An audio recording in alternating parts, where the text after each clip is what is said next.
All right, Capricorn rising. Hello, I'm Britten LaRue. This is Scopes Unshamed for August 2026. So, how are you doing? How are you doing? July was a big month.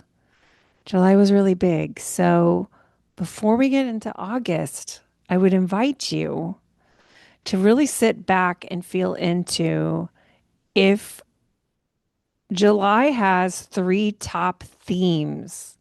Think about different sectors of your life, your business life, money life, your relational life, um, your personal, just like me time life, your thoughts life. What's it like to be inside of your head right now? Oh, what kinds of conversations do you find yourself having with other people? On your spiritual life and take care of yourself, taking care of your body. There's lots of different like sectors of life. If you were to really feel into the top themes of July, I think that that would be really helpful. And it's going to be really helpful because July is one of those months where like, oh, that was just the beginning actually. Like I don't even think it was the beginning, but if it was the beginning, there was a long prelude. So July was really setting up some themes and they're gonna keep playing out.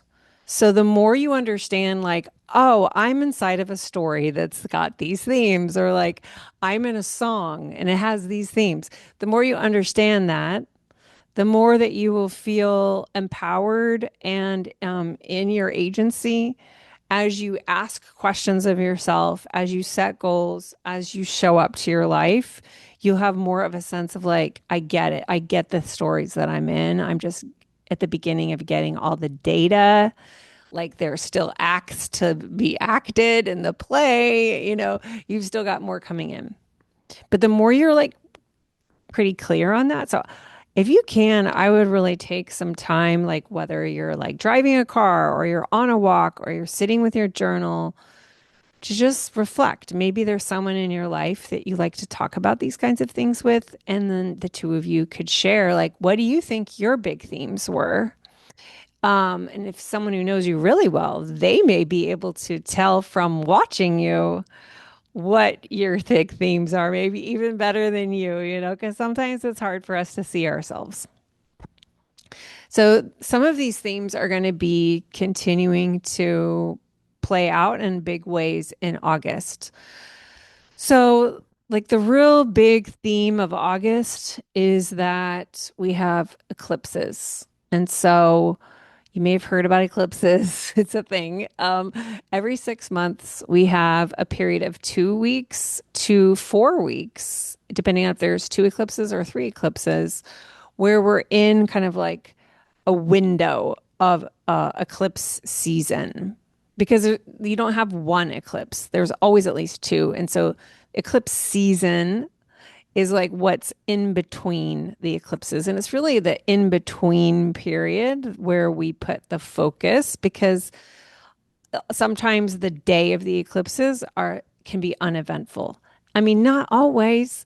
I asked for a divorce on the day of an eclipse. It happened to be on my Saturn, but this is before I found astrology, but I figured it out later. And like I knew there was going to be an eclipse, but I mean, I didn't even know I was going to ask it that day. It just happened. And so that was like, whoa, that was a big eclipse day for the both of us and for our children, and then everyone rippling out from there. So it doesn't have to be that huge. But my point is sometimes it happens on the day of eclipses, sometimes events, awakenings, realizations, whoa, information happen in between. So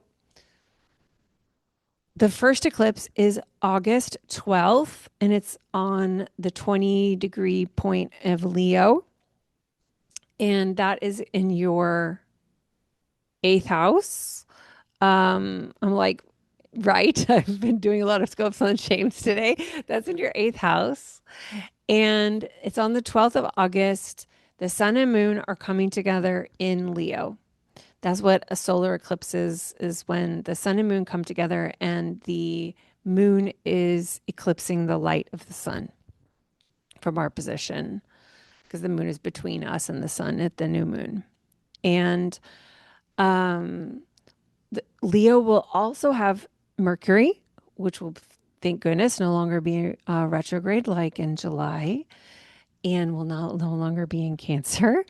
And um, Jupiter is now also in Leo. So Leo is like really stacked at this time. And eighth house themes may be up for you. But when we have an eclipse, sometimes I personally don't think that like when you look back at the eclipses, it doesn't necessarily correspond to the house where you had that eclipse. But sometimes it does. So let me tell you a little bit about eighth house. And I use a whole sign system. So for me, your entire eighth house is Leo. If you use a different house system, you may see all this differently and just take what you like and leave the rest. All right. So the eighth house has a lot to do with like what we share with others. Um, it can have anything to do from like your spouse's or like your life partner or your business partner's money or their parents' money. It can have to do with other people's money that's coming to you or that you owe other people money. So it can also have a lot to do with like debt. It has to do with taxes. And all of these things are places where we're quite vulnerable, where we're like, our safety feels in the hands of others. So the eighth house can be a quite vulnerable place, I would say. Um, it even historically has had to do with like undertakers and death. So like if think about an undertaker taking your body after you die and like your death rituals, like that is extremely vulnerable because you're not going to be consciously there to manage it and boss people around. You're relying on other people to take care of you and your body. So there's an aspect to the eighth house that's like high vulnerability. And so in more modern astrology, it also has to do with like psychotherapy and like a therapist office where you are unearthing parts of yourselves. It has to do also with like ancestors in the occult and like the vulnerability of the other side that is in communication with us. It even has to do with surgery and like being in an operating room because you're being opened up and that's extremely vulnerable.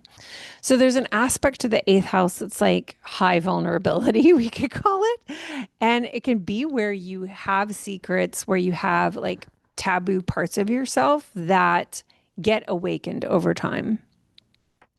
So I'm saying all this because it's a hodgepodge, but some of these may be helpful for you to know about as you are experiencing it and you're like, oh, these are the things I'm learning. I think a lot of what the house invites us into is asking us about trust, like how much we trust others, how much of ourselves are we willing to reveal or be in debt to others. If we never allow ourselves to be in debt at some level, we're not allowing ourselves to be supported by others. So how much debt are we okay with? Like when is it loving? To put that kind of trust in somebody else. So those kinds of things could be up, especially if you have like business partners or a spouse.